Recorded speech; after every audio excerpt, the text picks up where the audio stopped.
அசோக் செல்வன் நடிப்பில் குதூகலமான திரைப்படம் சபாநாயகன் இப்போது உங்கள் டிஸ்னி பிளஸ் ஹாட்ஸ்டாரில். மக்கள் நலன் பேணும் பட்ஜெட் 10,000 புதிய மகளிர் சுயஉதவி குழுக்கள் உருவாக்கப்படும். இன்னும் பல மகத்தான அறிவிப்புகள். விருதுநகரில் களமிறங்கும் துரை வைகோ.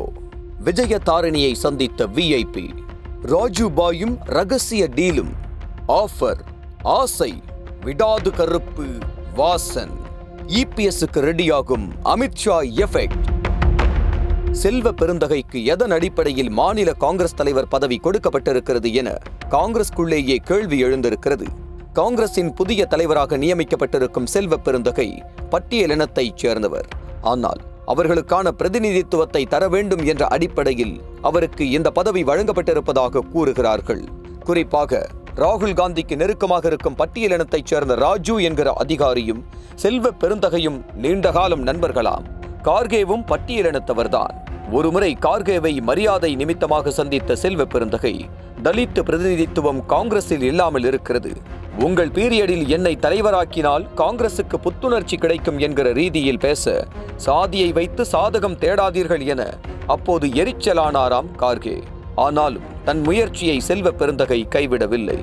ஜூம் மீட்டிங் கலேபரங்கள் நடந்ததும் அழகிரியை மாற்றவிருக்கிறார்கள் என்பதை அறிந்ததும் அந்த ராஜு மூலம் சீரியஸாக காய்களை நகர்த்தி இருக்கிறார் செல்வ பெருந்தகை. இப்போது சாதி ரீதியிலான அழுத்தம் கைகொடுக்க பதவிக்காக நடந்த சடுகுடுவில் அவருக்கு வெற்றி கிடைத்துள்ளது என்று விரிவாக சொல்கிறது காங்கிரஸ் வட்டாரம்.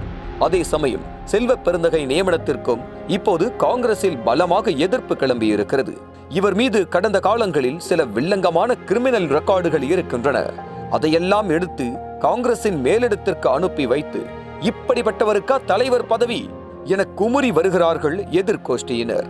குறிப்பாக தலைவர் பதவியில் இவரை நியமிப்பதற்கு முன்பு அவரின் கடந்த கால ரெக்கார்டுகளை எல்லாம் தேசிய தலைமை பரிசீலித்திருக்க வேண்டும். அப்படி பரிசீலிக்காததால் தான் இப்படி ஒரு நியமனம் நடந்திருக்கிறது என்றும் அவர்கள் ஆதங்க பெருமூச்சு விடுகிறார்கள். அதே சமயம் தலைவர் பதவி கிடைக்காத அதிருப்தியில் இருக்கும் காங்கிரஸ் எம்எல்ஏ விஜய தாரிணி பாஜகவுக்கு தூதுவிட்டிருப்பதாக சொல்லப்படுகிறது. கடந்த 2 வாரங்களாக தமிழக காங்கிரஸ் தலைவர் பதவியை எனக்கு கொடுங்கள் என்று டெல்லியிடம் முட்டி மோதி வந்தார் எம்எல்ஏவான விஜய தாரிணி. ஆனால் அதற்கு சாதகமான பதில் அவருக்கு கிடைக்கவில்லை. அடுத்ததாக கட்சியின் பெண் சீனியரான எனக்கு சட்டமன்ற காங்கிரஸ் தலைவர் பதவியையாவது கொடுங்கள் என்ற கோரிக்கையையும் வைத்தார். இதற்கும் காங்கிரஸ் மேலிடம் இசைவு தெரிவிக்கவில்லை. இந்த நிலையில்தான் காங்கிரஸ் தலைமை மீது அதிருப்தி அடைந்த விஜய தாரிணியை பாஜக தரப்பு இழுக்க முயற்சிப்பதாக செய்திகள் பரவின. இது குறித்து நாம் விசாரித்த போது விஜய தாரிணி தனக்கு கன்னியாகுமரி தொகுதியில் எம்பி சீட்டு வழங்கினால் பாஜகவில் சேர தயாராக இருப்பதாகவும், ஒருவேளை தேர்தலில் தோற்று போனால் தன்னை ராஜ்யசபா எம்பியாக ஆக்க வேண்டும் என்றும் பாஜக தரப்பிடம் கோரிக்கை வைத்திருக்கிறாராம். இது தொடர்பாக அவர் பாஜகவின் தமிழக பொறுப்பாளர் அரவிந்த் மேனனையும் முக்கிய பிரமுகர் ஒருவர் மூலமாக சந்தித்திருக்கிறார் என்கிறார்கள். இன்னொரு பக்கம் திமுக கூட்டணியில் மதிமுகவிற்கு ஒரு தொகுதி என்பது முடிவாகி இருக்கிறது. அது திருச்சியா விருதுநகரா என்பதுதான் இன்னும் முடிவாகவில்லை. இந்த முறை மதிமுக சார்பில் துரை வைகோ களமிறங்க இருக்கிறாராம். திருச்சியில் சிட்டிங் காங்கிரஸ் எம்பியான திருநாவுக்கரசர் மீது தொகுதியில் கடும் அதிருப்தி இருப்பதால் இந்த தொகுதி தங்களுக்கு உரிய பலன் தருமா என்கிற சந்தேகம் மதிமுகவினருக்கு இருக்கிறதாம்.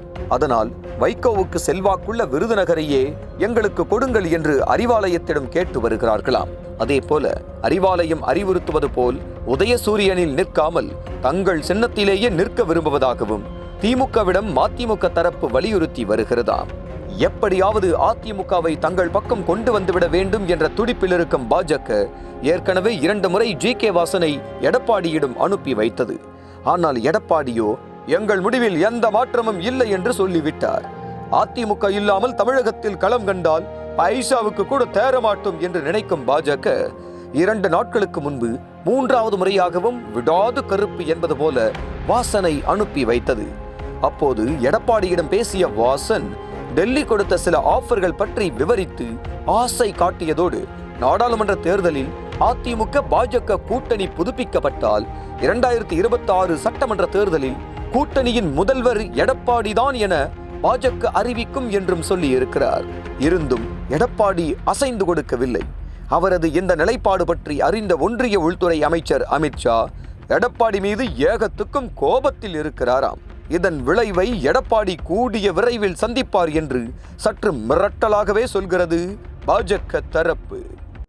நக்கீரன் டிவிக்கு சப்ஸ்கிரைப் செய்யுங்கள். உங்கள் ஆதரவே எங்கள் பலம். ஆசிரியர்களுக்கு நண்பனாகவும் மாணவர்களுக்கு ஆசானாகவும் திகழும் தேர்வு வழிகாட்டி. ஒவ்வொரு பாடத்திற்கும் அனுபவமிக்க ஆசிரியர்களின் துல்லியமான தெளிவான விடைகள். CNC இருக்கு, தேர்வு பயம் எதற்கு? இது தீரன் பப்ளிஷிங் ஹவுஸ் விற்பனை வெளியீடு.